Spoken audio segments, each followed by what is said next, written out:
Salutare, dragi prieteni, sunt Vania și astăzi ne vom juca în Minecraft cu moduri, da. Minecraft cu moduri, o să am puțin lag. Deci câteva serii, 5 serii o să am puțin lag, pentru că filmez cu Bandicam. Stați puțin, închid câteva chestii, da. Și filmez cu Bandicam și o să am spus puțin lag, da. Așa că iertați-mă dacă ceva, dacă vedeți vreun lag. Parcă nu am lag, am 25 de frame-uri, 30, 34, nu știu. De obicei când filmez cu Frapsul am vreo 50-60. Da, se mai întâmplă și crash. Așa, deci am de la început, ca întotdeauna trebuie să strângem niște lemn. Eu cred că voi cred că știți ce moduri am. Am modurile alea care client Minecraft 1.47 și de asta am vrut să vă le arăt. O să fac un mic let's play de vreo 15 serii, da. O să trebuiască să omorâm draconul. Asta va fi, cum să vă spun,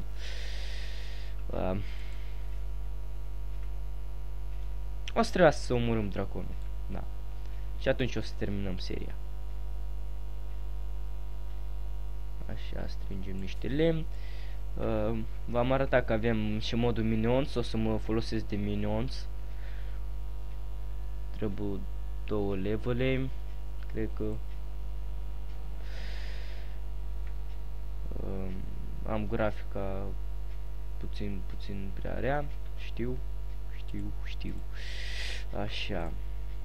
Stați să pun reset mod ca să putem vedea rețeta. Așa, deci ce am vrut să vă mai spun, că poate o să filmez cu prietenii, dar 5 serii vor fi puțin așa cu lag, așa că vă rog, nu puneți dislike-ul și scrieți ai lag. Știu băieți, știu că filmez cu Bandicam, deoarece Frapsul vreau să mi-l cumpăr. Nu crack, dar să mi-l cumpăr. Și trebuie să aștept 5 zile până să iau niște bani din bancă. Da. Așa că o să avem Fraps licențiat. Yay.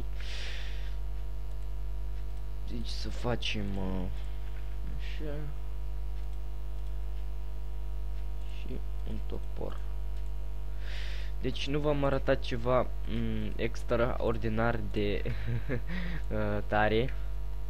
Nu am 3 dirturi, adică pământuri, dirt, nu știu cum se zice în engleză. Și facem un târnăcop din dirt, da. Dirt pickaxe. Are 33 de folosințe, adică puteți să-l folosiți 33 de ori. Dar e foarte greu, puteți spate piatra cu ea. Așa, să facem un pickaxe de wood și să strângem niște piatră, cobblestone, adică așa. Nu cred că am prea mare lagul. Așa.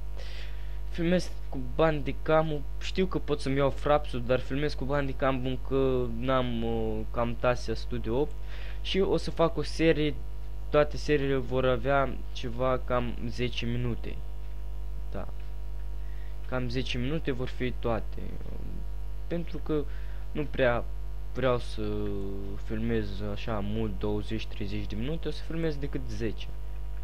Vor fi 15 serii câte 10 minute. În total 150 de minute.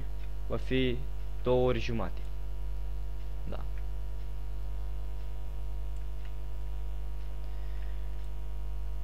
Așa.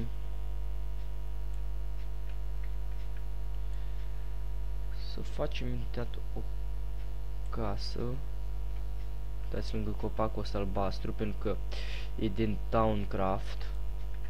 Dacă s-a jucat cineva în Towncraft, știți la ce ajută copacul ăsta, curăță atmosfera din prejur. Deci, am vrut să vă spun ceva, cine vrea să filmeze cu mine și are un channel care filmează în fiecare zi sau măcar în fiecare 5 zile câte un video, puteți să faceți video și cu mine, dacă vreți, nu vă impun. Așa că asta am vrut să vă spun eu. Haideți să construim casa, că mai avem noi 7 minute, cam așa ceva de filmat. Și trebuie să măcar să facem o casă. Facem chiar aici așa. Așa, așa, așa, așa, așa, așa, așa, așa, așa, așa, uite așa, apoi așa. Food.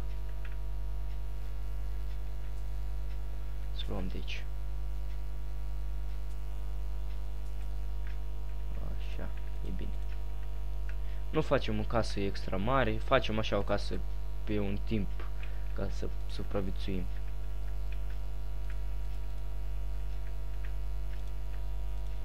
Nu cred că ne trebuie o casă mare, mare. Ușa, da. Așa, așa, așa și așa.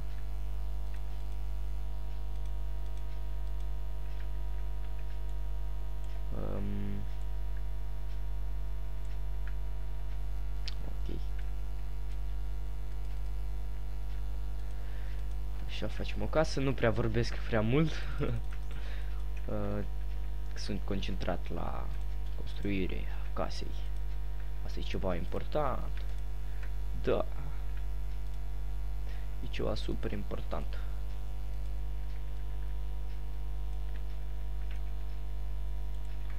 Așa. Pământul lăsăm așa verde, deoarece am spus că nu o să locuim aici, o să fac sub video, adică sub filmare, o să construiesc o casă mai tare, cum sub filmare. Da, deci am făcut două uși. I'm sorry. Deci facem jumătate astea, să facem acoperișul. Cred că o să ne ajungă atâtea, că nu e prea mare casă.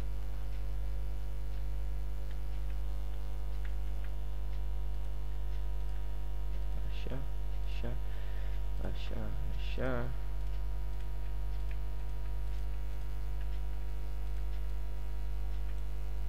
Aoleu. Așa, deci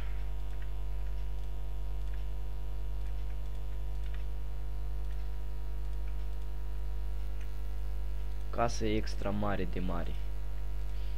Da. Cea mai mare casă din lume. Așa, deci o să fac mai multe chestii în afara videoului.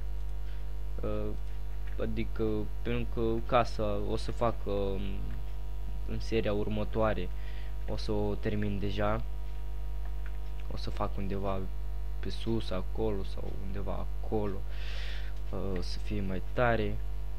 Da, acum am avut un lag, pentru că nu mai am. Așa, deci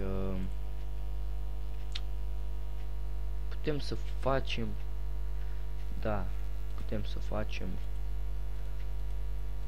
așa.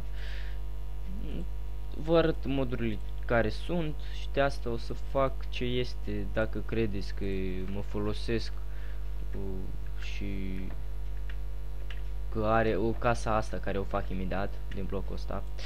Păi are resurse în ea, cum resurse nu prea tari ca diamante acolo, ceva, dar are ceva resurse. Și dacă cineva zice că nu vrea să, că nu vreți să facem cu case de astea,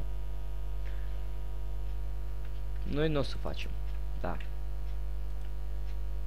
dacă nu vreți. Deci au resurse simple, nu prea de alea gigantice. Uitați aici, e ceva mai bun. O armură.